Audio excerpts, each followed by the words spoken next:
কাছাড়ের হারাং সেতু ভেঙে পড়ায় যখন নদীর দুপাশে হাজার হাজার মানুষ যাতায়াত বিচ্ছিন্ন হওয়ায় বরাক তথা উত্তর পূর্বাঞ্চলের মানুষ বিচ্ছিন্ন দ্বীপ-সদৃশ পরিস্থিতির মধ্যে হাবুডুবু খাচ্ছে। সে সময় 3 দিনের মাথায় ভেঙে পড়া হারাং সেতু পরিদর্শনে এসে গলায় গামছা পরে মুখে অট্টহাসি মন্ত্রী, তবে ভর মুখ্যমন্ত্রীর কাঁধে। মন্ত্রী কৃষ্ণেন্দু পাল জানান, এই সেতু ভেঙে পড়ায় মুখ্যমন্ত্রী খোঁজ নিচ্ছেন। মুখ্যমন্ত্রীর নির্দেশ অনুযায়ী 30 দিনের মধ্যে মানুষের যাতায়াতের বেইলি সেতু নির্মাণের পাশাপাশি 10 টনের যানবাহন চলাচলের জন্য বিকল্প সড়ক হিসাবে কালাইন শিলচর সড়ক সংযোগী সোনাপুর রংঘর পূর্ত সড়ক দ্রুত সংস্কারের আশ্বাস দিলেন মন্ত্রী কৃষ্ণেন্দু পাল।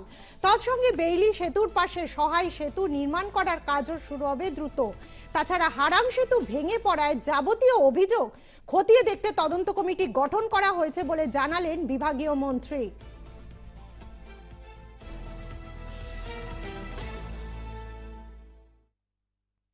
মাননীয় মুখ্যমন্ত্রী মহোদয়ের পুরো নির্দেশ আছে যাতে খুব তাড়াতাড়ির মাধ্যমে এই ব্রিজটাকে আমরা আবার পুনরায় চালু করার ব্যবস্থা করা হয়। নতুন ব্রিজ যাতে এখানে হয় তার জন্য ব্যবস্থা আছে। অস্থায়ী সেতুটা আপনি বলছেন 1 মাস সময় লাগবে, গতকালকে বলা হয়েছে 20 দিনের মধ্যে সম্পূর্ণ হয়ে যাবে। 20 দিন হোক 1 মাস হোক, আমি জানি যে মিনিমাম 20 to 1 মান্থের ভিতরে করবে NHIDCL যদি করে।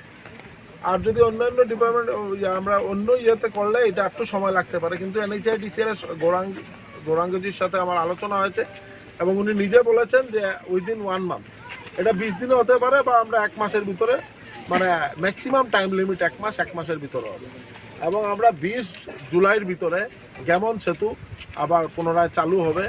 আজকে আমার মাননীয় মন্ত্রী, আমার বরাক উপত্যকা উন্নয়ন দপ্তরের মন্ত্রী, উনি গিয়েছেন এবং গেমন সেতু আজকে উনি নিজে পরিদর্শন করেছেন, যাতে গেমন সেতুটা খুব তাড়াতাড়ি আমরা যাতে চালু করা যায় তার জন্য ব্যবস্থা হাতে নেওয়া হচ্ছে।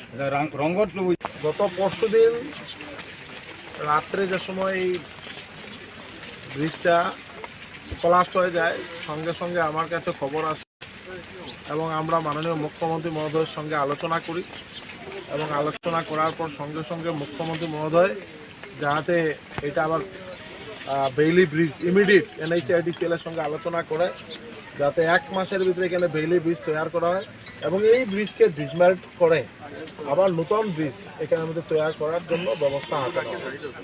এবং আমি যেহেতু PWD দপ্তরের আমাকে দায়িত্ব দেওয়া হয়েছে, তো আমি মন্ত্রী হিসেবে মাননীয় মুখ্যমন্ত্রী মহোদয়ের সঙ্গে আলোচনা করে এবং কীভাবে বিহিত ব্যবস্থা করা, এখানে রংঘর রোড যেটা মুখ্যমন্ত্রী মহোদয়ের সঙ্গে সঙ্গে বলে দিয়েছেন যাতে এটাকে পুরো সংস্কার করে যাতে ওই দিক দিয়ে মিনিমাম 10 টন ক্যাপাসিটি গাড়ি চলাফেরা করতে পারে।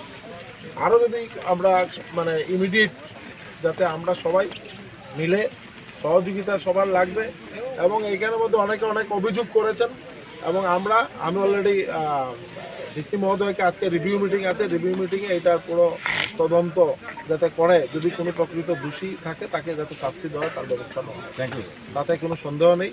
আর আপনারা সবাই সহযোগিতা করবেন, যেহেতু এটা একটা অ্যাক্সিডেন্ট, সেটা অ্যাক্সিডেন্টের তো আর আমরা কেউ কিছু করতে পারবো না, আমরা শুধু সহযোগিতা করবো এবং বা আমাদের